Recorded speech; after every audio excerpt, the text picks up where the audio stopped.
another Oscar contender, and yep, another just brilliant film.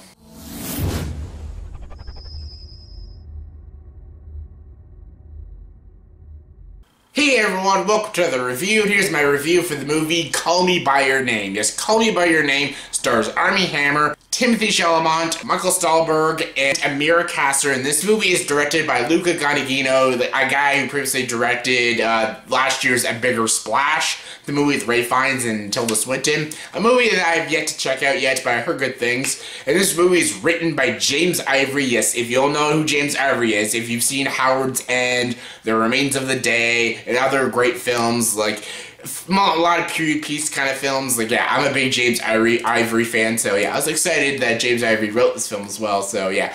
Yes, this new movie, Call Me By Your Name. Call Me By Your Name is about this young boy. He's 17 years old. He's an Italian-American. This takes place in Italy. He's there with his family where they talk about education and culture and stuff. They also flirt with a lot of people. And there he meets an American scholar played by Armie Hammer. And this all takes place in the summer of 1983 and everything. And Armie Hammer and Timothee Chalamet both, you know, kind of establish a relationship with each other. They even start to fall in love with each other. Yeah, it's a homosexual relationship during the 1980s, so you know it was very controversial and stuff. And when their feelings start getting stronger and stronger for each other, things start getting really rocky, and basically their lives change forever. No spoilers, but yeah. This movie looked very fascinating. I've heard a lot of big praises. This movie went to a lot of film festivals, especially when it hit the Toronto Film Festival. Everyone was praising Call Me By Your Name. Everyone was saying this is the best independent film of the year. This is going to be a hands down an Oscar contender and might win multiple Academy Awards. So I was very excited to see Call Me By Your Name, and people are right. This movie is brilliant. This is a fantastic film.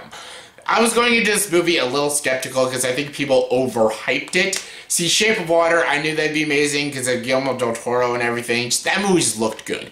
I saw the trailers for this movie. It looked good and stuff, but it kind of had that very pretentious feel, and maybe this would be like another, like, I don't know, Danish Girl and stuff. Maybe just another Oscar baity film. I finally saw it. It's not. It's amazing. This is fantastic. This movie will stand the test of time as a truly remarkable film. It's a great film. This is a very avant-garde, very melancholy, romantic film. It even has some comedy in it, but it's a straight dramatic romantic film between these two men. Oh, sort of a boy and a man. Yeah, the age difference was very controversial. And of course, it's a homosexual relationship during the 80s. Very controversial. And yeah, the way this story unravels and stuff, and the way it's executed was just brilliant and amazing. These characters are fascinating characters, and they're portrayed by brilliant actors. Armie Hammer, I gotta talk about Armie Hammer. Armie Hammer has always been a good actor. He's just picked the wrong roles, like in J. Edgar and frickin' Lone Ranger and shit like that. But I always knew he had talent. Even when he did this year, when he did Free Fire, I really loved him in Free Fire. I thought he was really good. And I always loved him as the Winklevis in The Social Network. He shows his chops in this film. He is incredible in this movie. He is going to get nominated for this movie. He is absolutely brilliant. Timothee Chalamet is also brilliant. He's the lead in the film with Armie Hammer. They're both incredible in this film. Timothee Chalamet is fantastic. Armie Hammer, I think Armie Hammer gives a slightly better performance, and I think he should be getting the Best Actor nomination, but Timothee Chalamet, I wouldn't count him out. He is fantastic, and they both have amazing chemistry with each other, and I completely got into the romance. I completely bought it. They worked perfectly with each other. You really bought these characters and their feelings for each other, and yeah, it was fantastic. They worked beautifully together. And yeah, Michael Stuhlbarg. Yeah, Michael Stuhlbarg isn't in the movie. I just watched him in The Shape of Water. He was also in this film. He was absolutely fantastic. I actually maybe even see a supporting actor nomination for Michael Stuhlbarg. He was so good in this movie. I won't say what he is in this film, but he's fantastic in this film. Everyone's fantastic.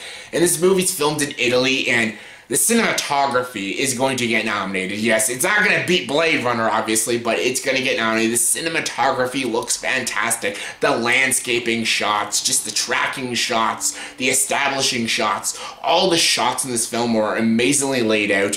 It just looked beautiful. It looked so gorgeous. It made me want to go visit the country. Like, I'm just like, this just looks brilliant. It was kind of like watching Midnight in Paris, the beautiful cinematography of Paris in Midnight Paris. I'm like, I want to go to Paris now, because that looks just amazing. I got that same feeling when I was watching this movie, just looking at Italy and stuff. It looked so incredible and everything, and yeah, it was so well done.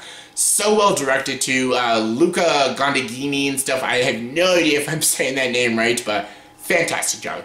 Brilliantly directed, brilliantly structured, brilliantly executed. It has a very good score, which adds to the melancholy of the film and everything. Adds to the very avant-garde, very art house feel of the film. The score adds to it. The style, the direction, just the whole filmmaking aspects makes the movie feel very artsy and stuff. And again, it doesn't come off in a very pretentious way. It comes off in a very abstract and very clever, very smart, very intellectual. This is made by people who really know and these are made by people who completely understand what filmmaking is and what good filmmaking is, and this movie is just brilliant. I couldn't find a single flaw with this film, and I was trying. I was trying to nitpick something I didn't like about this movie. I liked everything about it. It was fantastic. It was 2 hours and 10 minutes, and it flew by. The romance was fantastic. The performances were fantastic. The cinematography looked absolutely gorgeous. It was incredibly well written. It was engaging. It was beautiful to look at. It was just so abstract and so smart and so artistic. Loved everything about this movie. Hands down, one of the best independent films of the year. One of the best films of the year.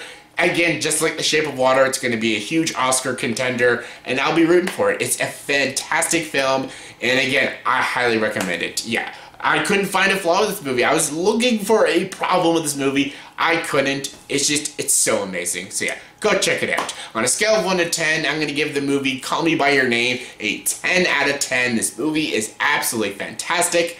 Check it out. So yeah, that was my review for the movie Call Me By Your Name. So in the comment section below, please tell me what are your thoughts and opinions of this movie. Have you seen this movie? Are you interested in seeing this movie? Give me your thoughts and opinions. Comment below. Let me know. And as always for this video, please like, subscribe to this channel and join the dark side.